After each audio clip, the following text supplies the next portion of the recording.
welcome to our Turing-Roche Knowledge Share Series event.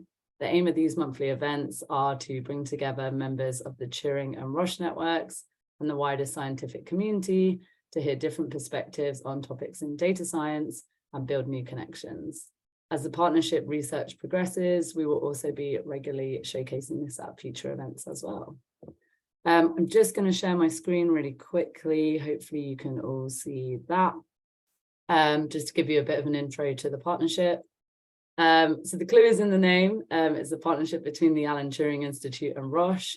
Hopefully most of you are familiar with at least one of these organisations. The Turing Institute is the UK's National Institute for Data Science and AI. It's a network of 13 universities, and the partnership sits under our Health and Medical Sciences programme. And Roche, the global healthcare company, Roche has a long-term interest in personalised healthcare, which is really useful for this partnership. And they have a number of academic partnerships as well. And we launched our 5-year partnership in June 2021. And this is our partnership North Star, so our guiding light for those 5 years. Ultimately, we're collaborating to explore this term of patient and disease heterogeneity through advanced analytics. So why patients respond differently to treatment and why disease manifests in different ways in different people. As you can see, there's probably a lot of different research areas and activities we can explore over the 5 years. We have chosen 2 research themes so far that we're actively pursuing, and you can find out more about our current activities on our partnership page, which you can find on the Turing website. And what's not reflected in this North Star is the connections and the collaborations we want to make. So it's critical for us to be running events like these to get you all involved.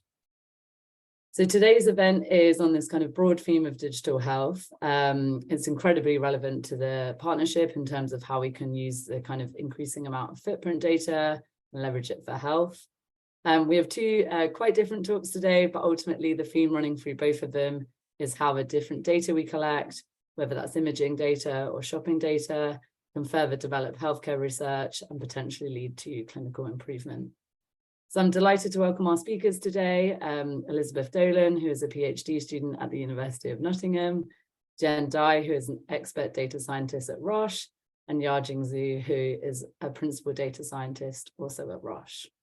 As mentioned, we'll be hearing from all of our speakers, and then we'll have a dedicated Q&A session where we should have plenty of time for questions.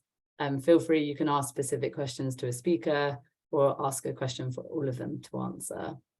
And with that, I will stop sharing and hand over to Elizabeth. Hello, everyone.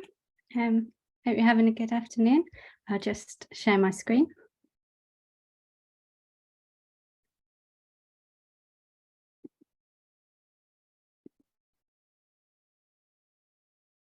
That looks great. Yep. Okay, so hello, I'm Elizabeth Dolan. I'm a PhD student at the University of Nottingham, part of the Digital Economy Horizon Centre of Doctoral Training, and I'm based in the NLab Research Centre, which the N stands for Neodemographics. I'm here today to talk on behalf of the Alan Turing Special Interest Group, Novel Data Linkages for Health and Wellbeing. And I'm also going to talk about my own work and how it relates to that in using AI for population health surveillance through digital footprint data. And just here you can see, because I always forget to do it at the end, but my email address is here. And if you have any questions, just email me, or you can follow me on Twitter and send me messages. And there's also just the link to my webpage, which has all these projects and all the links to the papers and studies that I'm going to talk to you today. And I think these slides will be shared as well.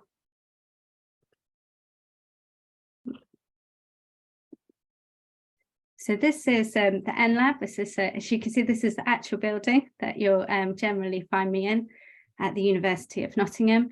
And what the NLab does is it's recently established, and it's actually based in the business school.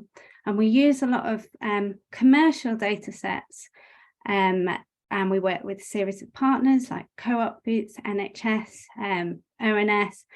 And what we do is we take data sets that are usually used commercially, and we apply data analytics used for big data and machine learning, and we see how those data sets can be instead used for social good. And we're around a team of about 20 people. And my PhD is titled Diagnosing Disease with Shopping Data, because what the NLab is starting to do more and more of is look to use these digital footprint data sets. So they could be data sets such as shopping data, which is what I specialize in, mobility data, app data, geographical data, drone data, to see data from anything that we capture using the digital technologies that we go through life, basically, that commercial companies tend to be the custodians of. My PhD kind of does, as the title implies, looks at how we can use shopping data to help in medical research. And I focus on the use cases of ovarian cancer and respiratory disease, and how we can use what people are buying before in response to the symptoms of those diseases, and how we can use that either on an individual level or on a population level to help us in understanding those diseases more, or managing resources to cope with those diseases. Now, my PhD partner is the ALSPAC at Bristol University, which is a long acronym. It stands for the Avon Longitudinal Study of Parents and Children, and more often known as the Children of the 90s, which is a longitudinal study of women and children. It's run for over 30 years, and I work, that's my PhD partner, and that's my link to the Alan Turing Institute, because the person I work there is Anya Skotova, a Turing Fellow, and my research helps with her wider project called Donating Personal Transactional Data for Research, and you can see the links both on this slide. So Anya Skotova and Michelle Morris. So that's how I came to be part. My link with Anya became part of the Turing Interest Group for Novel Data Linkages for Health and Wellbeing. And what this group does is it's not just for academics, but it's for those in the industry, policymakers, government, tech companies, and health organizations, and how we can come together to see how we link these novel data sets that when you can see that the NLab uses that are being created more and more and more as we go about as the public, and we go about our day-to-day lives and generate, and how we can use this data for medical research, how we link this data to health data, which could be a range of things. So that could be health records, could be health surveys, it could be such things as ONS census data. So a range of data that this new digital data can be linked to see what new knowledge we can find out for medical research. And I've put the website there so you can go and find out more about this special interest group and how we're trying to work together to overcome the challenges of doing this kind of research, but also sharing our successes and the techniques that work. And already we can see, just from the work that we've done already, quite a few themes are emerging from us all talking together, focus groups and meetings. And what we see is, I'm just going to talk about a few of them, 3 of them actually, and how they link to my own work. So the 3 I'm going to talk about is the value to policymakers and healthcare organisations. So how is this new data linkage for health useful to healthcare organisations? And public acceptability. How do the public feel? How do you feel about your data being used in this new way for medical health research? and then the industry as data providers, because it's the generally commercial entities that are custodians of this data. So how do we work with industry as researchers, and how does the industry work with us to gain these new insights that this data linkage and research could enable? So the first theme, the value to policymakers and healthcare organisations. This really applies to a study that I've done, which is entitled Assessing the Value of Integrating National Longitudinal Shopping Data into Respiratory Disease Forecasting Models. And you can, there's a preprint, it's currently under review, and we worked with the NHS to do this. So you can go on their GitHub, the NHS GitHub, and you can download all the code and the report, the initial report that we did on this work. But essentially what we were trying to do was use sales data, and particularly over-the-counter medications such as cough sales and decongestion medicines, to see if we could use that to help predict weekly deaths from respiratory disease across the UK. In fact, what we looked at England and 314 local authority areas. So we're trying to predict the weekly deaths in those local authority areas. However, what became really clear quite quickly is that actually to produce a model that could predict deaths using sales data wasn't actually enough. What we needed to show that sales data added something new. So something that there's lots of other variables that we can input into these models, traditional variables such as weather, poverty, housing conditions that can affect respiratory disease, and that the NHS has access to already. So what we needed to prove that by adding sales data, we're adding something new, a new value, because if we are going to use this new type of data for these purposes, there's going to have to be a lot of investment for those types of things, lots of infrastructure, creating those partnerships. So we did this in two ways. So I had to create a model with sales data and a model without sales data. And you can see on the chart here, this is just showing the R² score. I have the model PADRAS, which is predicting the amount of respiratory deaths using sales. And we had PADRUNAS, which is predicting the amount of deaths from respiratory disease with no sales. So the with sales is the purple line, and without sales is the green line. And the graph is split into the training data and the test data.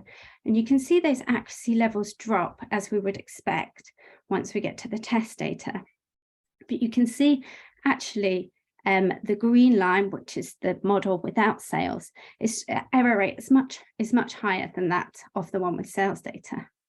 But just having two models wasn't really enough to show what was happening and how sales data was producing these accuracies and how much that accuracy was increasing and how it was working.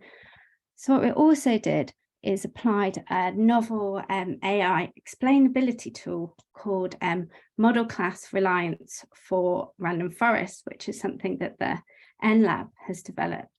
Now, I won't go into the full workings of this new tool. You can see on the right-hand side, there's a diagrammatic representation of this. And essentially, what it does is each time you run a model, and our model was a random forest, and one of the reasons that we chose a random forest because it was one of the best working models, but also so we could offer this explanations to show how sales data was adding that value.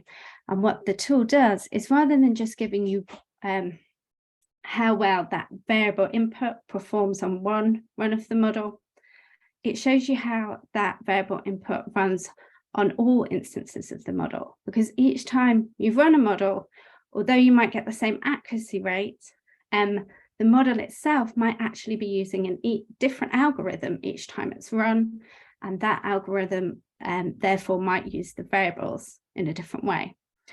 So we have on the left-hand side is what this tool produces, and it shows you the minimum impact a variable might have across all runs of the model, and it shows the maximum input that the model can have. And we call them lollipops. So the blue line with the dot on the blue dot on the end is the lollipop, and that shows the minimum impact that cells that the variables can have, and the bar shows the maximum impact that those cells those variables, I keep saying cells, those variables have. And what we can see is that actually the model that we ran actually had 56 variables in it, and these range from things as simple as week, because respiratory deaths are very seasonal, so that's actually very useful. And the sales variables that we used, IMD, which is the index of multiple deprivation, so looking at poverty measures, age, population, demographics, weather, housing, land use. And at the top on the left-hand side, we can run this tool to see how well variables are performing individually.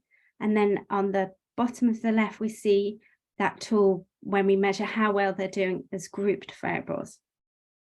And you can see that actually dry cough medicines over 24 were performing, over 24 days in advance were performing the best. And but overall, when we put all those variables together, sales was performing quite well. And what was interesting from this is when we ran both the models with sales and without sales, overall, there wasn't that much difference in accuracy. But we could see from this tool that sales was playing a large part in making those predictions. And what we found is when we investigated further is that sales was actually making a difference, improving accuracy when those respiratory deaths were acting outside of the seasonal norms. So hopefully this study instance shows you how important it is to show the value of adding that data and that using this new digital data, not just what it can do, but that it adds extra value. So the next theme, one of the themes that was emerging, was public acceptability. And here applies to a study that I've done called Public Attitudes Towards Sharing Loyalty Card Data for Medical Health Research. And here we did 40 interviews with members of the general public to see how they wanted to use their, whether they wanted to and how they would be prepared to share their loyalty card data. So that's the data when you swipe your loyalty card data at a retailer, it records what you've bought, and whether they'd be willing to share that for medical research, under what circumstances. And we found out generally that people were largely in favour, and with caveats that it was anonymized, that there was security, that they had choice in what their data was used for. But very fitting for this topic of AI for surveillance and this digital data for surveillance, is a theme that always came up was location data. So when we spoke to the participants about location data, instantly this word surveillance came up in a negative way. And even when we explained that this data might be done store level, geographical level, it wasn't your exact address, that fear was still there. I'll just read the quote here. Accept location, because that's just getting too much. You can determine exactly my pattern of movement around London. It's a little bit much for just health research. But what was really interesting, of these 40 interviews, 20 we focused on using this research for COVID, and 20 we focused on using it for cancer. And it was when we spoke about COVID that this topic of surveillance came up. And it didn't come up very much when we talked about cancer. But in the end, those that we spoke to about cancer were more likely to, were more willing to give their location data. Those that we spoke about COVID, were more likely to give their location data than those that we spoke to about cancer. So their fear of being tracked didn't actually convert into them saying that they wouldn't share this data. And this fitted in with another theme that we found, is that the more people understood what the research was for and its purpose, the higher the chances were that they'd be willing to donate that data. So I'll go on to the final theme, which is industry as data providers.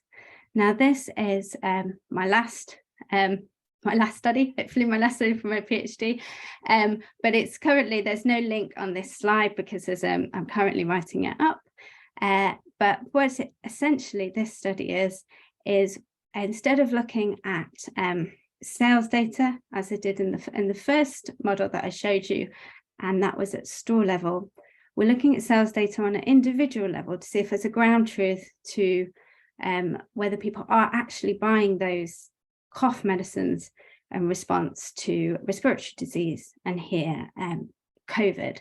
So what we took is from the second study, where we asked people whether they'd be willing to share their loyalty card data, actually asked people to share their loyalty card data using a new function that's available on the Tesco Club Card website. And what we did is we linked this data to a health survey, and you can see here the diagram showing how we did that, how we linked those two data sets, and how we did it in a secure way so it could be used for medical research. And this went really well. It kind of proved that the people were willing to donate their data. This is just a pilot. But one thing we've found that's very relevant to working with the industry as data providers is this is just one way of collecting the data, and this uses an app and an online survey. And what we hear a lot about is we talk about bias in AI and representation of the data that we collect.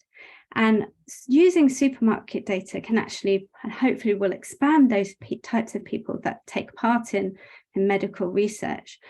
But this one way of collecting the data created digital barriers.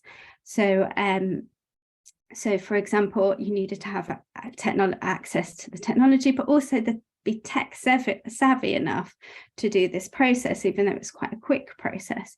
And that might create digital barriers, for example, for the elderly, where they're not as tech savvy and they're not able to donate their data as easily as those that are used to using these types of technologies. And so I think this is really important to realise that as we work with the industries to provide this new digital data, we need to work really closely so that we make sure that these samples are really representative of the population. And for supermarkets, that means working with numerous different outlets, because each outlet will represent a different population. Okay, so that is just the three studies and how those themes that are emerging, everybody we're working with at the Turing Centre. So I definitely think there's looking at digital footprints, and for me, shopping data, there's definitely the possibility and the potential to use digital data for population health surveillance and applying AI. But there's definitely challenges that we need to be aware of and be willing to overcome. And as I've shown here, so showing that there's value in this new digital data, so that it's worthwhile putting that infrastructure and that time into making this a reality, that there's acceptability so that the public is on board and they know what's happening with their data. And then just really data collection, and we're working closely with industry partners so we get a representative sample for the models that we're creating. I'd like to say thank you just to all my supervisors. It was kind of a whistle-stop tour of all the work I've been doing, but I couldn't have done it without my supervisors and co-investigators. So James Goulding, Layla Tata, Alex Lang, Gavin Smith, Harry Marshall, Gavin Long at the University of Nottingham, and Anya Scatterfer and Kate Shields at the University of Bristol. And if you're interested in joining the Turing Interest Group, Novel Data Linkages for Health and Wellbeing, and again, reiterate this is for everybody, not just academics, but for those in the industry, those who work with health tech and policy and for and health organisations. And again, here's just the link to the website. You can join the mailing list and send out all our findings from our talks. And we've also got an up and coming event on the 11th of May in Bristol, where we're going to have a showcase of more of the type of work that's going on in this area. So thank you for listening. Thank you so much, Lizzie. That was great. If you just stop sharing your screen, and then, yeah, we can hand over to Jian and Yajing, and then we'll have a Q&A session after they've spoken. Awesome. Can you hear me? Yeah, all good. And also, can you see my slides? Yeah, if you just Perfect. play button. Yeah, that's looking great. Perfect. Okay. All right. Thanks, Vicky and the forum for this opportunity. So Yajing and I will give an overview of a personalized healthcare PhD in Roche Pharma and the data science capabilities in PhD. Well, as an industry presenter, I do need to share and show a few corporate slides. Then we will share a few showcase slides based on our publications that are all available in the public domain. So that's planned for this talk. Okay, let's get started. So we at Roche are proud of the R&D investments of the company. I gathered the statistics on this slide from a 2021 report by Fierce Biotech. According to that report, Roche topped the list of top pharma R&D budgets in 2021. In that year, Roche invested $16.1 billion in R&D, a 14% increase over the previous year, or 23% of the revenue from the same year. This 14% increase went to the expanded investment in late-stage oncology and neuroscience programs. In another source, which is Roche's 2021 annual report, the company also highlighted the investment in advanced computation and the data analytics. PHC. So we know that global healthcare is facing a convergence of critical changes, including but not limited to an aging population, rising cost of care, and continuous urbanization and population migration. Broad availability of quality care is required. PhD is expected to bring clarity to a system that is becoming increasingly complex in the middle of the rising expectation for clinical and operational efficiency. The goal of PhD is to streamline a complex system to enable more efficient and effective care. So PhD is the confluence of science, technology, and advanced analytics with patient at its center. And the data is the source for the benefit of PhD. These benefits include both fast and more efficient clinical development and improved patient outcomes. We also know that there are three pillars for the deep learning revolution: data, computation, and algorithm. So for the pillar of data, and in the past few years, Roche acquired a diverse modality of real-world data, including clinical genomics and imaging.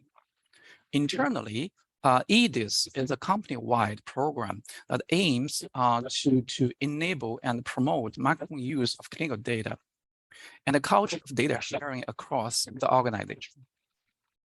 As for the computational infrastructure, the Roche Group is using Amazon AWS for the majority of its cloud workloads to help the company extract greater value from the health data. AWS capabilities have been used in high-performance computing, analytics, machine learning, database storage, and security. The aim is to accelerate the drug discovery and the development, and process health data at scale to deliver high-quality, individually tailored care. And then for the pillar of algorithm, I just want to take ophthalmic imaging as an example. Since 2019, PhD have delivered a quite large number of manuscripts, presentations, and conference posters related to retina imaging AI. The data science group in Roche Pharma PhD is known as Data Analytics and Imaging, DAI. So why are we here? We want to bring data to life, with pun intended.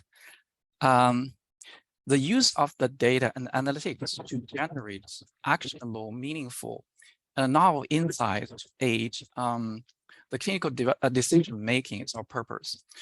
We collaborate with REST PhD in productization of algorithms to fulfill unmet needs in clinical development and clinical practices. So that's the general overview of our team. Okay, so if you are a data scientist, this is a fun slide for you. But on the other hand, there's nothing too surprising, in our tech stack. I just want to mention that LMOD is a module management system in the Linux cluster, whereas LSF is a resource management framework typically used in a high-performance computing cluster. All right. Our focus areas include AI and digital technologies. Our AI solutions have been developed mainly surrounding medical imaging. Oncology imaging has become integral to cancer care, assessing the stage and the location of cancerous tumors. By utilizing powerful imaging modalities, including CT, MRI, and PET, oncology imaging radiologists are able to assist physicians in the detection and the diagnosis of cancer. Neuroimaging techniques reveal both form and function. They reveal the brain's anatomy, including the entirety of brain structures and their interconnections. They elucidate its chemistry, physiology, and electrical and metabolic activity. Digital pathology refers to the use of computer workstations to view digital whole slide images obtained from high-resolution scanning of glass microscope slides. The uses include teaching, research, or primary diagnostic reporting. The ophthalmic imaging is a highly specialized field of ophthalmology, which helps doctors to diagnose and manage a wide variety of eye conditions. This is a rapidly developing area with new instruments and techniques allowing us to better understand eye conditions and their treatments.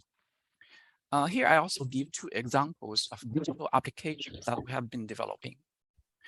Floodlight is a science-based smartphone app designed to inform clinical conversations and clinical decisions by collecting objective data on patient function between clinical visits to see beyond the surface of living with multiple sclerosis. The Home Vision Monitor app is a medical device intended to the detection and characterization of the central 3 degrees visual distortion in patients with age-related macular degeneration and diabetic retinopathy, and as an aid in monitoring the progression of disease factors causing visual distortion. Now we want to showcase a few published results from our team or from the collaboration that our team substantially contributed. The first example is from oncology imaging. Fluorodeoxyglucose positron emission tomography, FDG PET, is commonly used to identify and quantify the metabolically active tumors. Manual or computer-assisted tumor segmentation is labor-intensive and suffers high inter-reader variability. However, challenges to develop an automated tool include one, the false positive signal from the metabolically active normal tissues, for instance, brain, heart, bladder, blood pool in liver and kidney due to the accumulation of FDG. Two, large size of 3D volumetric scan. Three, high class imbalance due to the ratio in the volume of tumor versus non-tumor. The fourth one is heterogeneous nature of the biology and image acquisition. So the team developed a deep learning-based cascaded 2D to 3D end-to-end segmentation algorithm. A 2D segmentation algorithm takes action and sagittal slice by slice. Then a rule-based algorithm divides the body into 3 anatomical regions, and the region-specific 3D CNN refines 2D predictors. The final result is the average of the 2D and 3D masks. The model was developed and tested on 3,364 eye to thigh whole body FDG TAT CT scan from non-Hodgkin lymphoma and non-small cell lung cancer studies. On the holdout test, the team reported 88.6% die score on 1,124 follicular lymphoma scans and a 93% sensitivity on 274 non-small cell lung cancer scans. Derived tumor features include total metabolic tumor burden and the maximum standardized uptake value. Spearman correlation coefficients between ground truth and model prediction are 97% and 96% respectively. So the method is a potential tool for radiologists to rapidly assess eye to thigh FDG-RV tumor burden. Our second showcase is from neuroimaging. Multiple sclerosis, MS, is a chronic autoimmune disease characterized by demyelinating lesions in brain and spinal cord, and the resultant neuronal loss. Rapid and reproducible T1 lesion load assessment are crucial for disease management in MS. Similar to the oncology imaging, manual segmentation is time-consuming and suffer from intra and inter greater variability. Challenges to automate the image analysis process are the smaller lesion size and sparsity of signal. So the goal of this work is, one, to develop deep learning model for both T1 unenhancing and enhancing lesion segmentation. Two, to explore a better training strategy which trains jointly segmentation model for both type of lesions. And three, to reproduce the response evaluation for ocrelizumab. Joint and individual UNet-based deep learning models were developed respectively on multi-model MRI data from 2 phase 3 relapsing MS studies. UPER-1 is used as a development data set with sample size 821. UPER-2 as holdout set with sample size 835. Innovation in model design and development includes the joint model has a cross-network connection and a combined loss function. On the holdout set with respect to T1 contrast enhancing lesion segmentation, the joint model achieved 77% in dyes, 88% in lesion 2 positive rate, and 4% lesion FDR. The joint model significantly improved the small lesion detected with a 87% AUC versus 75% from the individual training. The model prediction can be used to reproduce the treatment response assessment assessed manually in terms of the reduction of number of T1 contrast enhancing lesions and the sum of new T1 unenhancing lesions. So with this brief introduction, I'll pass to Yajing to share with you a new opportunity for collaboration. Thank you, Jian. Hello, everyone. I hope you can hear me okay. This is Yajing. I'm a principal data scientist and neuroscience network lead at Roche.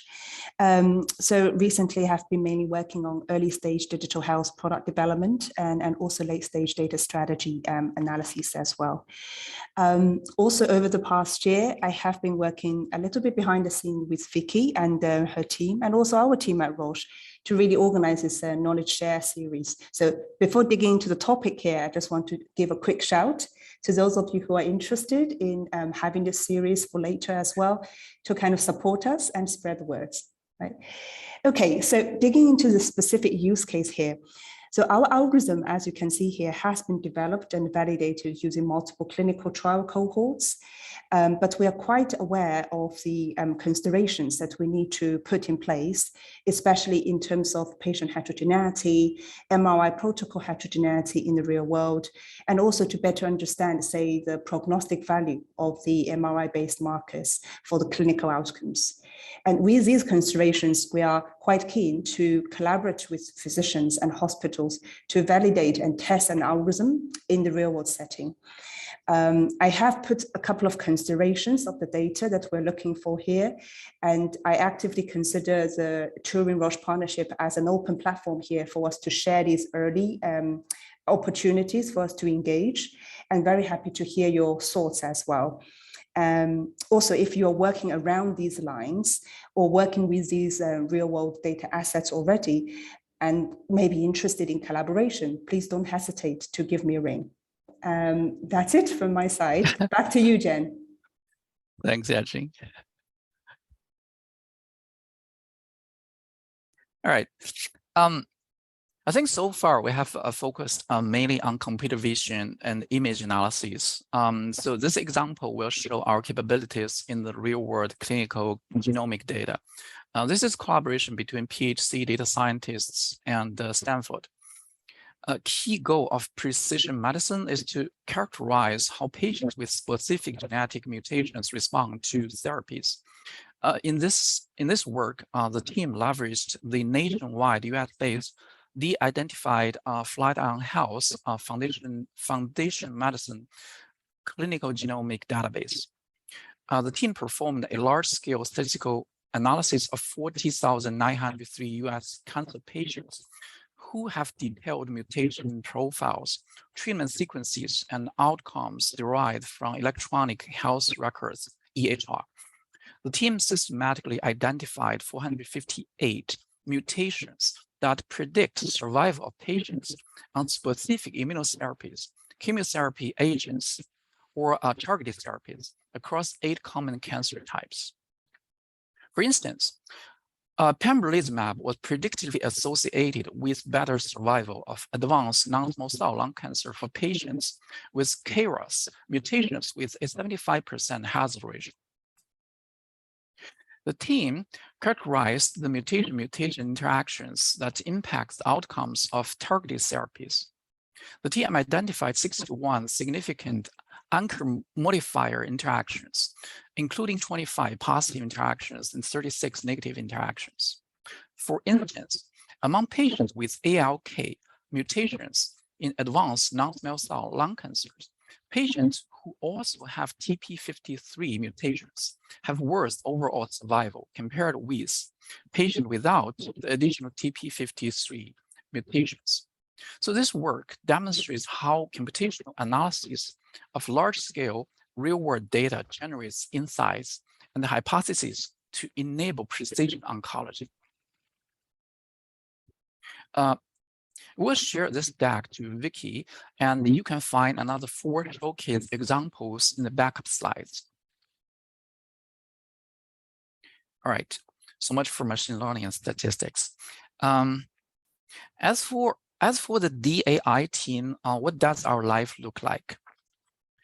We are a global team, so folks are distributed in South San Francisco, US, Basel, Switzerland, Wheeling, UK, and Mississauga, Canada, plus a few permanent remote from somewhere in California, Montana, Massachusetts, etc., etc. Despite of the distributed nature, we had a lot of fun together. So in the top left picture, this was last December that the US team had a group cooking class of Italian cuisine in hands-on gourmet in San Francisco. The top right picture shows our awesome curling team in Basel. The bottom left is a hackathon on the out of distribution detection (OOD) in Basel office. And the bottom middle is a team dinner in Basel before last Christmas. You can actually see Yajing is in this picture. The bottom right is a catered team lunch in Genentech South San Francisco office, also before last Christmas. Okay, I think now we can wrap up. So what do we expect that you can take home from here? So at Roche, personalized healthcare, also known as PHC, is a key area of innovation. We want to combine frontier science, technology, data, and analytics to advance discoveries, support drug development, and improve patient life. Data analytics and imaging, also known as DAI, is a data science group in Roche Pharma PhD. Our focus is to develop AI solutions in radiology, ophthalmic imaging, and histopathology imaging, as well as digital applications. We have demonstrable capabilities in algorithm R&D, and we collaborate with other parts of PhD on the productization and commercialization of our algorithms. As a team, we are full of energy, life, fun, and curiosity. And if you are interested in learning more about our team and our work, please feel free to reach out to me or Yajing. We won't pretend that we have all the answers, but we can help you connect with the right people. Thank you for your attention. Thank you so much, Jian and Yajing. We have about 10 minutes for your Q&A session. So Elizabeth, maybe first one for you. I think you kind of maybe touched on this a little bit, but kind of how willing are these commercial companies to kind of share the shopping data they collect with researchers and public health entities? And I guess, do they expect something back? How does that kind of process work? I think it's kind of twofold. I think they're willing, but very carefully willing. So it's about building carefully building those relationships and trust in those relationships. I think GDPR, which allows us as the public a copy of the data that we generate, means that you are entitled to look at your loyalty card data, so you can ask and request, and that's why one of the reasons the Tesco app exists. But I think generally they want to keep their customers happy, so that public acceptability question is really, really important, that the public are happy for their data to be used this way. And then also secondly, that, you know, for them donating it to medical research, that's work on their side. If you imagine you have 100 different researchers asking you for this data type and for you to share that data, that's a lot of work to do. So that's the reason the kind of groups like that Alan Turing Special Interest Group, where the researchers are coming together, because I think ideally if they had a process set up where they could share it with lots of different researchers and they had the public's backing for that, then I think that would be the ideal situation. That makes sense, thank you. And a question for Jian and Yajing. You showed imaging and genetic results. How much potential do you think there is in combining these in a multimodal model? Well, that's actually a very challenging question. I would separate, the consideration in two different areas, one in research, the other one in product development. So probably the interest is more in the research area because, with the combined multimodal data, you can definitely gain more insights. And then in the space of productization, there is definitely the challenge to leverage multimodal data because you want to simplify the input and basically push down the cost. So there's different considerations or angles, to think about multimodal data. Yajing, anything you want to add? This is a very good question. No, very well said. All good. Back to you, Vicky. Oops.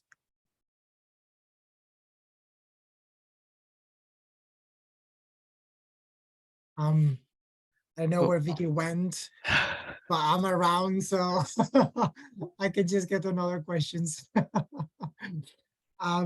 Okay, now turn for Liz, maybe. Yeah, I think this one was interesting. It was about could using sales data lead to further health inequalities as poorer people may not be able to purchase medication.